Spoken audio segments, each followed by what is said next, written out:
Hi Peach! I hope you're having a lovely day today. In this video, I'm going to show you how to make a cactus beanie. I do have a written version of this pattern on my website, theproductivepeach.com. I also have an ad-free version for sale on my Etsy and my Ravelry, and I'll have all of that linked below in the description. To get started, let's gather some tools and materials. You're going to need a 5mm crochet hook, a tapestry needle, a stitch counter, a pom-pom maker, and scissors. You're also going to need stitch markers, and I forgot to film those here, but you'll need those later.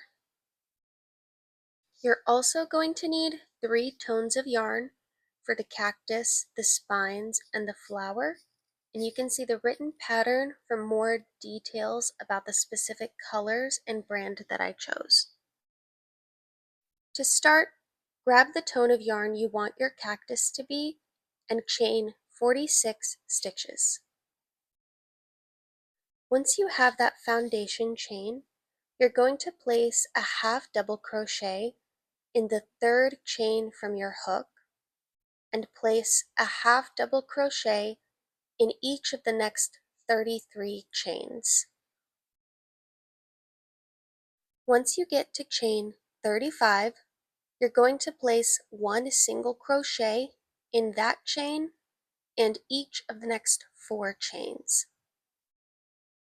For your last 5 chains, you're going to place 1 slip stitch in each, and that will be the end of your first row.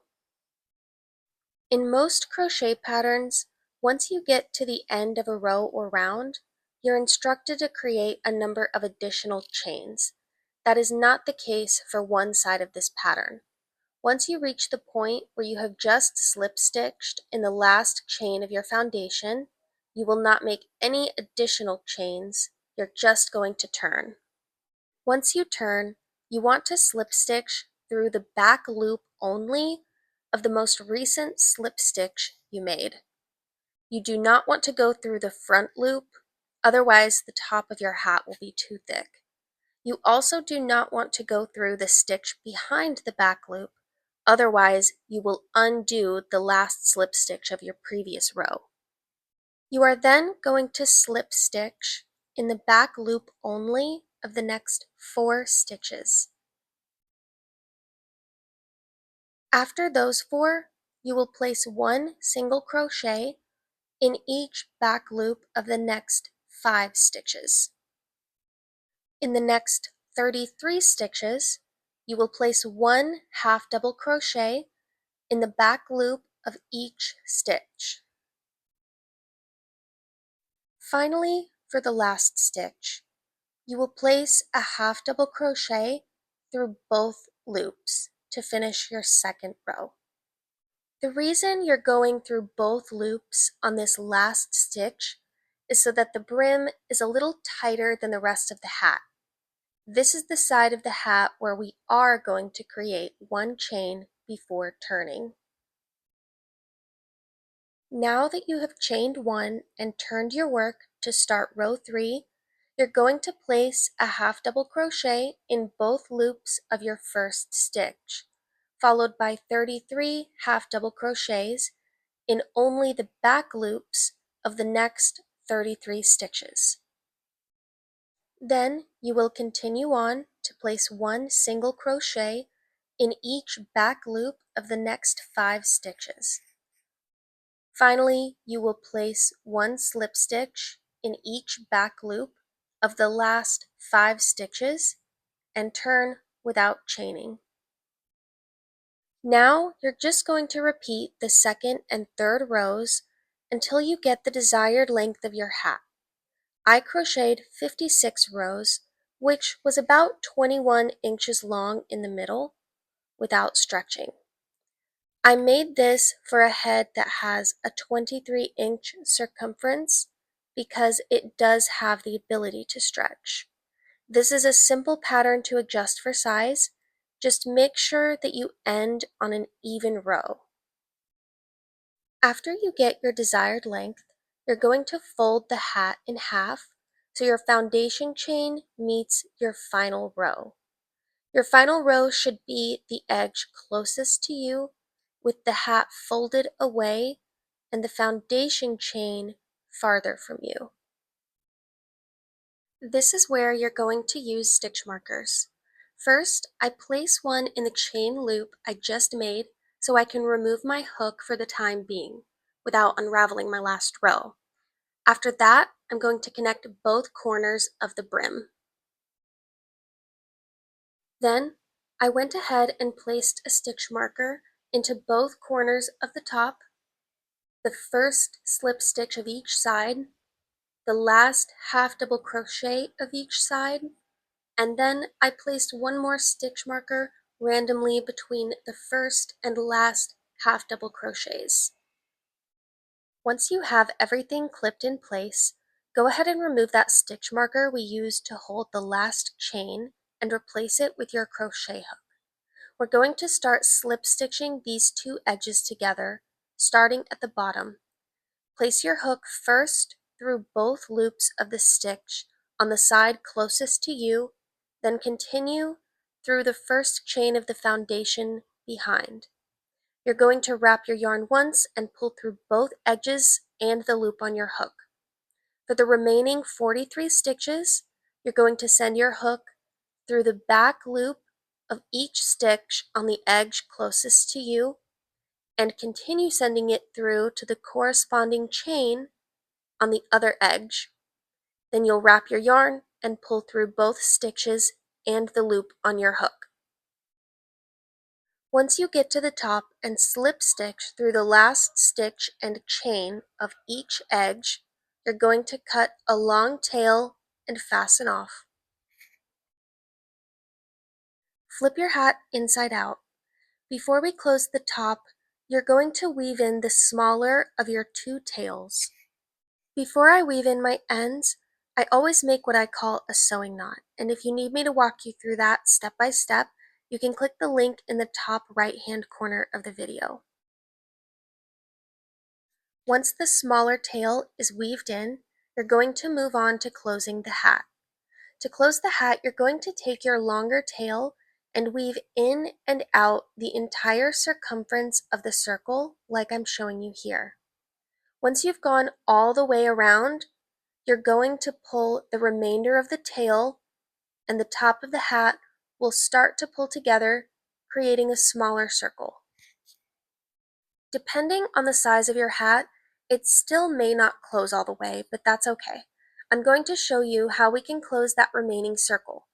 First, get the circle pulled closed as tight as you can without snapping the yarn, and then create a sewing knot to ensure it remains tight as you move on to the next step.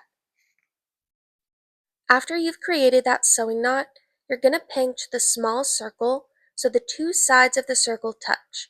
It will look similar to a buttonhole. Now you're going to go back and forth across that pinched circle, keeping the tension tight as you make your way from one side to the other.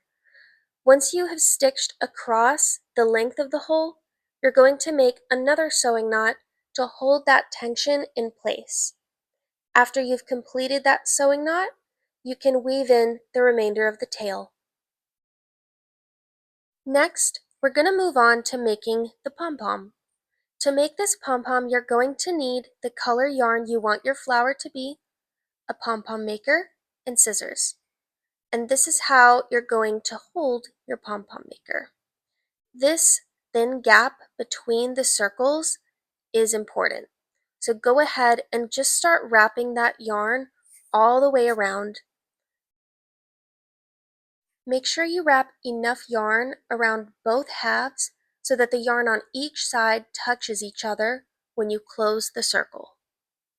Once you have enough yarn wrapped around your pom-pom maker, you're going to snip it off and then cut a long piece of yarn in the same color. We're going to use that long piece to wrap the pom-pom, utilizing the gap I showed you before. Once you have that done and the circle closed, snap the circle in place so it does not move as you're cutting the yarn. Now you're going to start to cut your yarn along the gap of the entire circle. This is going to enable you to slip that long piece of yarn into the gap and make several knots to secure all the yarn together. Once that's secure, you can unclip and remove the pom-pom maker. You'll have a very loose, oddly shaped pom-pom, and so you're going to trim this into a uniform ball with your fabric scissors until it resembles a fuzzy pom-pom. This can be tedious. I think this portion took me half an hour by itself, but I think the result is worth it in the end. Once you have your flower completed, you're going to take the two tails and send those through opposite sides of the top hole of the hat. Make sure you place the flower on the outside of the hat. Once you have both ends inside, tie them in a knot 2 times to hold the flower in place at the top. Then you'll weave both of those tails into opposite sides of the hat.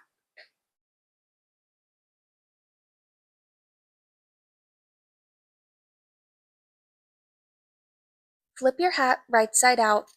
Grab the yarn color that you chose for your spines and cut around 15 pieces of yarn, about 5 inches each, or long enough to tie the two ends together.